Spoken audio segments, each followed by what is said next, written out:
मित्रांनो, जी प्रस्थापित राजकारणी आहेत त्यांच्या बाबतीमध्ये काही नोंद करण्यासारख्या गोष्टी ज्या की तुमच्याही भागात तुम्हाला जाणवतात का, हे तुम्ही टॅली करून बघा. कुठल्याही राजकारण्याला डिफेम वगैरे करण्याचा आपला उद्देश नाही आहे. एक जनरल डिस्कशन म्हणून आपण हा टॉपिक या ठिकाणी घेत आहोत. मित्रांनो, राजकारण हा विषय नेहमीच चवीने चर्चेला जात असतो. राजकारणाबाबतीत प्रत्येकाचं मतांतर असतं. प्रत्येकाचं मत राजकारणाबद्दल वेगवेगळं असतं. प्रत्येकजण आपापली बाजू त्या ठिकाणी मांडत असतं. दैनंदिन जीवनामध्ये सुद्धा चर्चा करताना अनेक वेळा राजकारणाचा विषय अनावधानाने म्हणा किंवा जाणून बुजून आपल्या संभाषणामध्ये कुठेतरी येतच असतो. आणि राजकारण हा मुळात जनतेशी निगडीत असलेला मुद्दा असल्यामुळे साहजिकच येतो आपल्या चर्चेमध्ये, आपल्या व्यवहारामध्ये किंवा आपल्या दैनंदिन कामकाजामध्ये सुद्धा आपण त्याच्याबद्दल चर्चा कुठेतरी करत असतो. राजकारण्यांबाबत पूर्ण अभ्यास करणे किंवा राजकारण्यांचे ट्रॅक रेकॉर्ड ठेवणे हे तसे जनतेचे कामच आहे. आजकाल आपण बघतो तरुण मुलांमध्ये राजकारण्यांचं प्रचंड क्रेज आपल्याला बघायला मिळतो. अनेक मुलं आहेत की ज्या राजकारण्यांना आदर्श मानतात आणि राजकारण्यांना आदर्श मानून त्यांच्यासारखी आपली प्रतिमा तयार करण्याचा प्रयत्न कुठेतरी ते करत. मतदानाचा अधिकार प्राप्त होतो त्या वयापासून आपण खऱ्या अर्थी राजकारणाकडे बघण्याचा एक दृष्टिकोन डेव्हलप करत असतो. राजकारणाकडे बघता बघता बऱ्याच गोष्टी आपल्या निदर्शनास येतात आणि आपण बरेच राजकारणी असं बघतो की ज्यांची राजकारणात निवडून येण्याआधी वेगळी भूमिका असते आणि निवडून आल्याच्या नंतर त्यांची भूमिका त्या ठिकाणी बदललेली असते.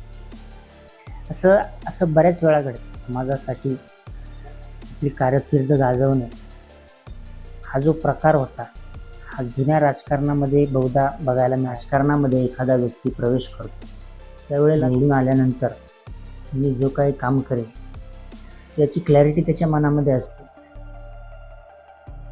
आणि ज्यावेळेस निवडणुका होतात आणि राजकारणाची महत्त्वाकांक्षा असणारा व्यक्ती ज्यावेळेस निवडून येतो त्यावेळेस तो त्या दृष्टीने प्रयत्नही करतो की आपल्या माध्यमातून समाजाचा फायदा झाला पाहिजे, समाजाला आपला उपयोग झाला पाहिजे. या अर्थाने खऱ्या अर्थी तो राजकारणामध्ये उतरत असतो आणि ज्यावेळेस तो एका जबाबदारीच्या पदावरती त्या ठिकाणी जातो त्यावेळेस तो बघतो की आजूबाजूचे जे एन्व्हायरमेंट आहे, आजूबाजूचे जे पॉलिटिशियन्स आहेत किंवा राजकारणी आहेत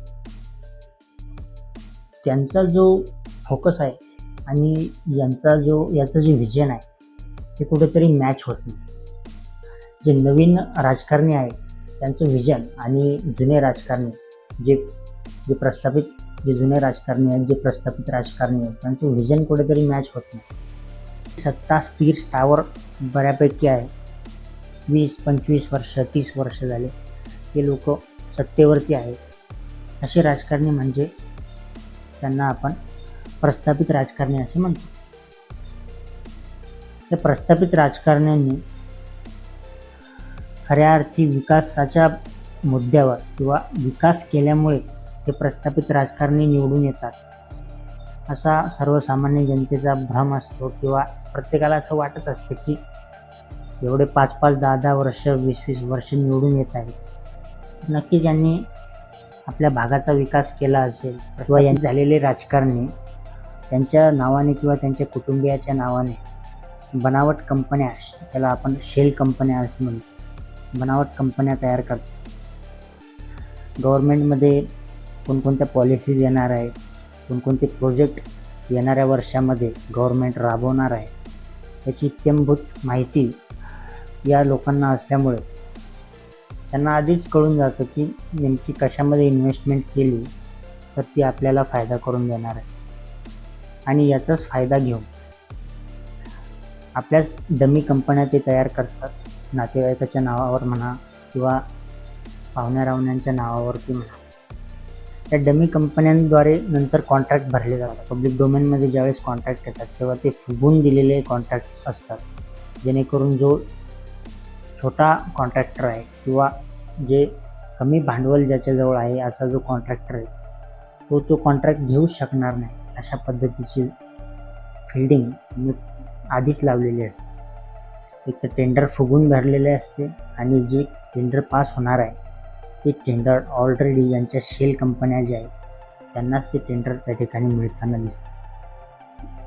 त्यांनाच ते टेंडर मिळालं जातं. त्यातून त्यांची भागीदारी असते, त्यांच्या सिनियर लोकांची भागीदारी असते आणि या सर्व लोकांचा त्याचा लाभ घेतल्यानंतर जे काही निकृष्ट दर्जाचं काम आपल्या पदरी त्या ठिकाणी पडतं, जे जनतेला वापरायचे आहेत असे रस्ते म्हणा, जनतेला वापरायचे आहेत असे इन्फ्रास्ट्रक्चर म्हणा, हे या लोकांच्या माध्यमातून आपल्याकडे दिले जाते आणि या माध्यमातून यांचं प्रचंड मोठं आर्थिक साम्राज्य त्या ठिकाणी तयार होतं आणि यांची जी मोनोपॉली आहे ती वर्षानुवर्षे त्या ठिकाणी त्या जिल्ह्यामध्ये, त्या मतदारसंघामध्ये म्हणा, हे चालत राहतं. आणि हे जे प्रस्थापित राजकारणी आहेत हे याच्या पलीकडे जाऊन कधी विचार करू शकत नाही. ते त्यांच्या संस्था काढतात, त्यांचे कॉलेजेस असतात, त्यांच्या संस्था असतात, त्या संस्थेमध्ये कॉन्ट्रॅक्च्युअल बेसिसवर ते त्यांचेच कार्यकर्ते अपॉइंट करतात. त्या लोकांना सुद्धा कमी प्रतीची वागणूक त्या ठिकाणी दिलेली असते, कमी दर्जाचा पगार त्यांना दिलेला असतो, नोकरीची कुठल्याही प्रकारची शाश्वती नसते. एक प्रकारे गुलामीतच त्यांचं आयुष्य त्या ठिकाणी व्यतीत होत असतं. वारंवार तोच नेता उभा राहण्याच्या मजबुरीमुळे त्यालाच त्यांना मत द्यावं लागणार, त्यांच्या पाहुण्यारावण्यांना सुद्धा त्यांनाच मत द्यावं लागणार. कारण की अन्नदाते जर ते बनले तर जनतेला दुसरा पर्याय त्या ठिकाणी उरत नाही. त्यामुळे जनता करणार काय, म्हणजे चारही बाजूने जनतेची जी कोंडी आहे या माध्यमातून आता त्या समीकरणामध्ये बरेचसे राजकारणी बुडालेले आज आपल्याला दिसतात. आणि सरकारच्या योजना असतील, सरकारच्या ज्या काही स्कीम असतील, ज्या स्कीम ज्या ठिकाणी इम्प्लिमेंट होणार आहे याची इत्यंभूत माहिती यांना असल्यामुळे त्या भागातल्या ज्या जमिनी आहेत, त्या भागातले जे प्लॉट्स आहेत, ते मोक्याचे जे ठिकाणं आहेत, ते सर्व हे लोक त्याच्यावरती हळूहळू आपलं प्रस्थापित करतात आणि भविष्यात त्यांचाच यामध्ये सगळ्यात जास्त फायदा या गोष्टीमध्ये लपलेला असतो. किंवा त्या संस्था असतील, शालेय संस्था असतील, वैद्यकीय संस्था असतील किंवा जे काही म्हणून विकास कामं असतील ते यांच्या मार्फतच त्या भागामध्ये इम्प्लिमेंट केल्या जातात. आणि या कारणामुळे काय होतं की याच लोकांच्या हातामध्ये प्रत्यक्ष सत्ता तर असतेच, शिवाय आर्थिक सत्तासुद्धा प्रस्थापित करण्यात या लोकांना यश मिळतं. आणि ह्या ज्या काही संस्था हे लोक उभारतात यामध्ये यांचेच कार्यकर्ते किंवा यांच्याच मतदारसंघामधील जे व्यक्ती आहेत त्यांनाच हे अपॉइंट करतात, त्यांना कॉन्ट्रॅक्च्युअल बेसिसवरती अपॉइंट करतात, चुटपुंजा पगार त्यांना देतात आणि बडेजाव असतो की आम्ही तुमचे अन्नदाते आहे, आमच्यामुळे तुमचं कुटुंब चालतं. त्यामुळे ती व्यक्तीही त्यांच्या दडपणाखाली त्या ठिकाणी दाबल्या जाते आणि ती व्यक्तीसुद्धा दडपणामध्ये येऊन त्याची कुटुंब असतील, नातेवाईक असतील, या सर्वांना या प्रस्थापित राजकारणाच्याच दावणीला बांधायचं काम अप्रत्यक्षरित्या करत असतो. इल्लिगल कामांमध्ये सुद्धा प्रस्थापित नेत्यांचीच वर्चस्व आपल्याला दिसून येते. जे काही वाळू माफिया, खनन माफिया, भूमाफिया, रेती माफिया, या सर्व लोकांवरती जो वरदहस्त असतो तो या प्रस्थापित राजकारण्यांचाच त्या ठिकाणी असतो. प्रस्थापितांच्या आशयाशिवाय ह्या गोष्टी कुठलाही व्यक्ती करू शकत नाही. त्यामुळे ही एक प्रॉपर यंत्रणा यांनी इस्टॅब्लिश केलेली असते आणि त्या लोकांना सुद्धा फुल कॉन्फिडन्स असतो की आपण काहीही केलं तरी आपला जो आका आहे, आपला जो मालक आहे, ते सगळ्या गोष्टी पाहून घेईल. आणि याच कारणामुळे ही लोक एवढी मुजोर झालेली त्या ठिकाणी असतात.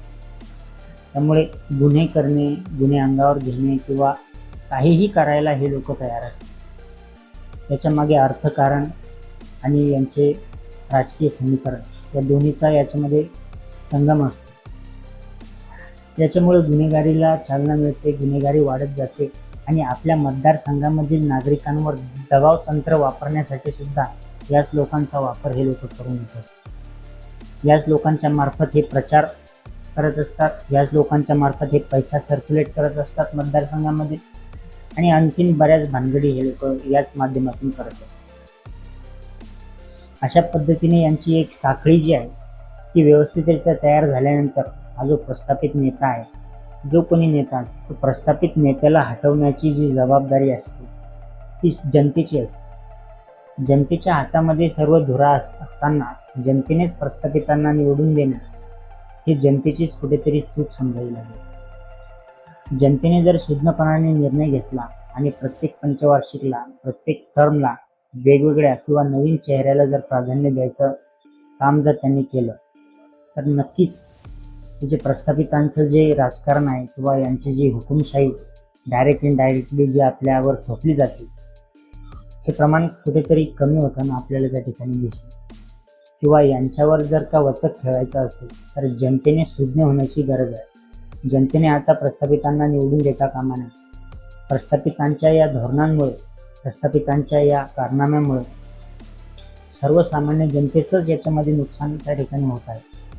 त्यामुळे आपले तरुण कॉन्ट्रॅक्टर होत नाही आहेत, त्यामुळे आपले तरुण कुठेतरी मोठ्या पगाराच्या नोकरीवर जात नाही आहेत. याच कारणामुळे आपले तरुण जिथे आहेत त्या स्थितीला ते समाधान मानत आहेत आणि हे राजकारणी जे आहेत हे वर्षानुवर्षे यांचं साम्राज्य जे आहे ते मोठं करण्याचं काम करतात. म्हणून जनतेने आता जागृत होण्याची गरज आहे.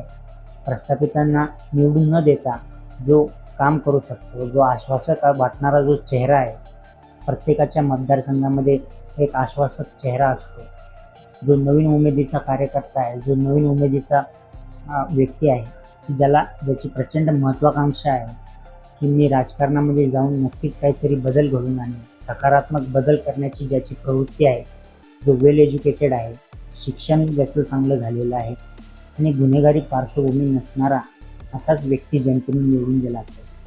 त्यामुळे जनतेने आता कृपा करून सुज्ञ होण्याची गरज आहे आणि जनतेनेच या गोष्टी आता हातामध्ये घेऊन त्या गोष्टी करेक्ट कराव्यात असं सामान्य नागरिक म्हणून माझं एक मत आहे.